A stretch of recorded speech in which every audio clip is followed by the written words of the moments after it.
Ever feel like no matter how much effort you put into marketing, sales, or advertising, your business just isn't growing fast enough? You're not alone. Most entrepreneurs make the same critical mistake when trying to grow their business. They try to sell to everyone. They think if I cast a wider net, I'll catch more customers. But the reality, that approach leads to weak messaging, wasted money, and low conversions.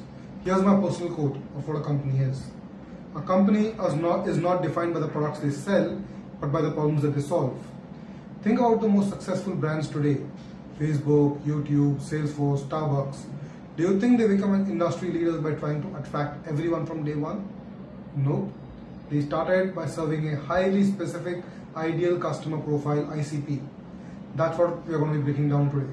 I'm going to show you how major companies in the same industry identified completely different ICPs to dominate their niche.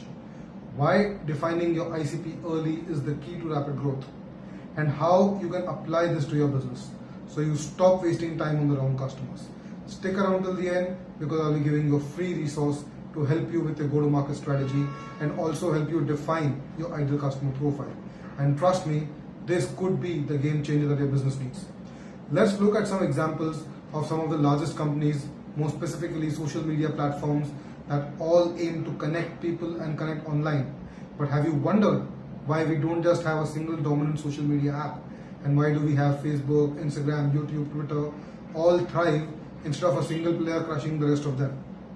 The answer is each one of these platforms targeted a completely different ideal customer profile and positioned themselves uniquely. Let's break it down. Facebook was originally the college students exclusive network. Early ICP was university students. When Mark Zuckerberg first launched Facebook, it wasn't for everyone. In fact, it was only for Harvard students. His ideal customer profile in the beginning was college students who wanted an exclusive online community to connect with their peers. Harvard only, then Ivy Leagues, then all universities, before expanding to the general public. In fact, for the first 6 months, they only focused on university students. So the question is, why did it work? It created exclusivity. University students were already highly social and tech savvy. Colleges had natural built-in networks, making it easy for the platform to spread. Once Facebook dominated the college market, it gradually opened up to the general public, eventually becoming the largest social media platform in the world. But in the beginning, it never tried to target everyone at once. Now let's look at Instagram. Instagram was the visual storytelling app for creatives. So the early ICPs was millennials and influencers. Now let's talk about Instagram. At first glance, it might seem like it's just another social media app, but its success came from focus on a completely different ICP from Facebook. Instagram's initial ideal customer profile was creative millennials who wanted to share visually appealing moments. Travelers, foodies, fashionistas, and lifestyle influencers who cared about aesthetics. Mobile-first users who preferred a simple, photocentric experience over Facebook's cluttered feed. Now, why did this work? Instagram focused on high-quality images and filters, making posts look polished. They tapped into early influencers, helping brands and creators showcase aspirational content. The app was mobile-first, unlike Facebook, which was designed for desktop users. Instagram's early users were trendsetters and visual storytellers, a completely different audience from Facebook. This allowed it to become the #1 platform for visual content and influencer marketing. The third was YouTube, the video platform for content creators. The early ICP, do-it-yourself creators and vloggers. When YouTube started in 2025, it wasn't competing with Facebook or Instagram. Instead, it focused on a completely different ICP, aspiring video creators who needed a free platform to publish content. Every day, people who wanted to share knowledge, vlogs, or entertainment, users would be searching for how-to videos and tutorials. This was the ICP. Now, why did this work?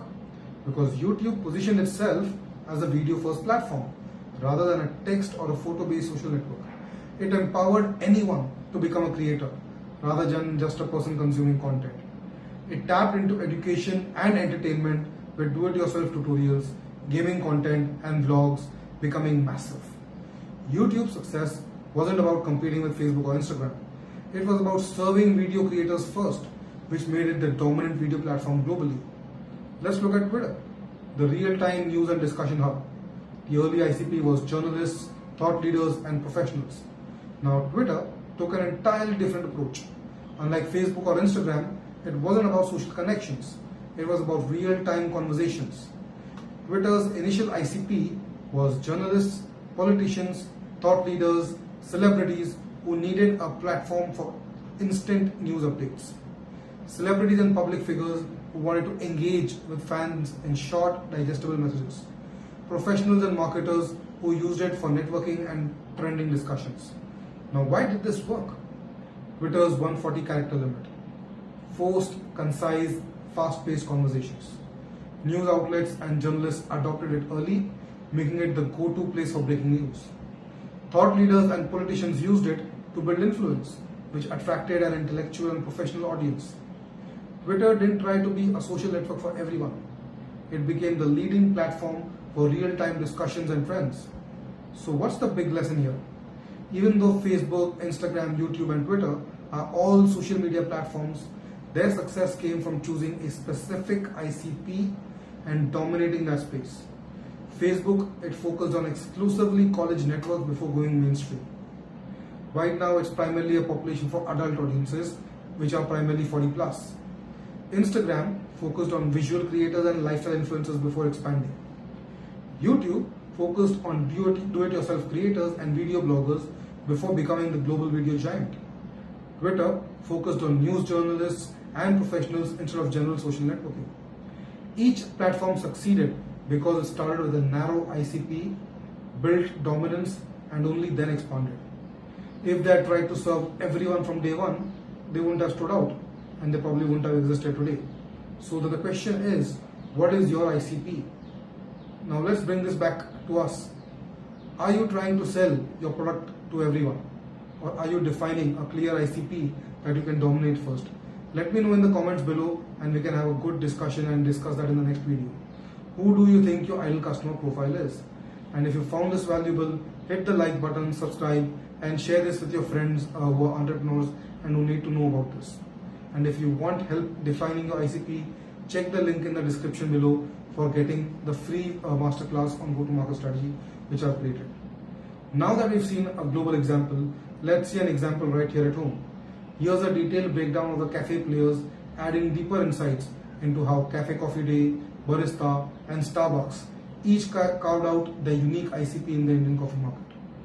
Indian coffee chains, they are all narrow ICPs in the same market. So you might think coffee is coffee. If one company sells great coffee, why do we need so many different chains? But just like in social media, success in the coffee industry isn't about the product itself. It's about who the product is for.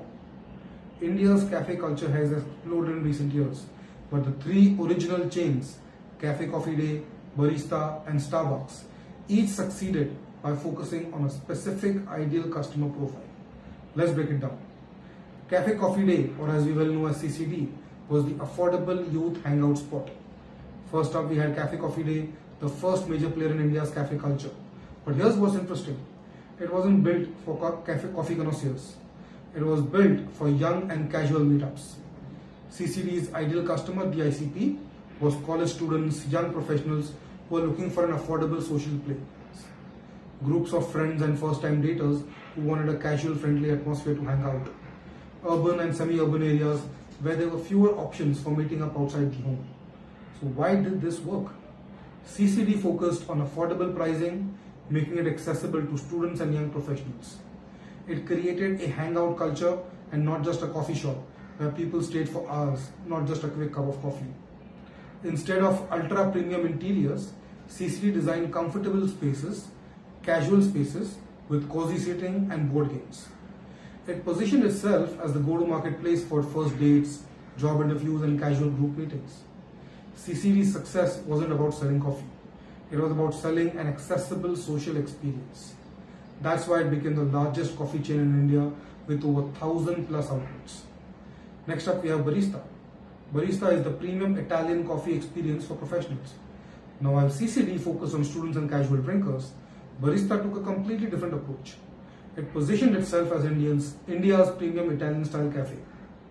Barista's ICP was corporate professionals and business executives who valued authentic, high-quality coffee. coffee enthusiasts looking for an Italian-style espresso experience, affluent urban customers willing to pay more for a premium cafe experience. Now, why did this work? Barista brought authentic Italian espresso culture to India, differentiating itself from CCD's casual social setting. It focused on high-quality coffee beans and expert brewing techniques, appealing to coffee purists. Positioned itself in prime business districts and high-end locations catering to working professionals. Designed outlets with a quieter, more sophisticated ambience, perfect for business meetings and solo work sessions. By defining a premium corporate-friendly ICP ideal customer profile, Barista became the preferred choice for serious coffee drinkers and professionals. Now let's look at Starbucks. Starbucks was the global lifestyle-driven coffee brand. Starbucks, when it entered the Indian market in 2012, it didn't try to compete with CCD's affordability or Barista's Italian coffee experience. Instead, it positioned itself as a premium lifestyle brand. Starbucks ICP, upper middle class professionals and high income consumers who valued brand experience over price. Lifestyle driven customers who saw Starbucks as a status symbol rather than just a coffee shop. Freelancers and remote workers, startup founders who are looking for a comfortable third place or an alternative to their co-working space between the home and the office. So now the question is, why did this work? Starbucks focused on premium pricing and customization. People were willing to pay more for branded beverages like caramel macchiatos and pumpkin spice lattes. It created a third place culture, not just a cafe, but a space where customers worked, studied and socialized. It tapped into an aspirational branding, making Starbucks a symbol of success and global lifestyle. It designed stores with modern interiors, free Wi-Fi and cozy seating, making it the go-to choice for remote workers, entrepreneurs and professionals. And today, as we know, a lot of founders use this as a co-working space for them. By catering to a high-end brand-conscious ICP, Starbucks became a status-driven coffee brand in India, despite being significantly more expensive than CCD and Barista. Now let's look at the bigger picture. Why did all three brands succeed in India's coffee market, despite selling the same product? Cafe Coffee Day, CCD, focused on affordable social meetups for students and young professionals. Barista targeted corporate professionals and coffee purists with a premium Italian cafe experience. Starbucks, it positioned itself as a global lifestyle brand for high-income customers, remote workers, and founders who use this as a co-working space.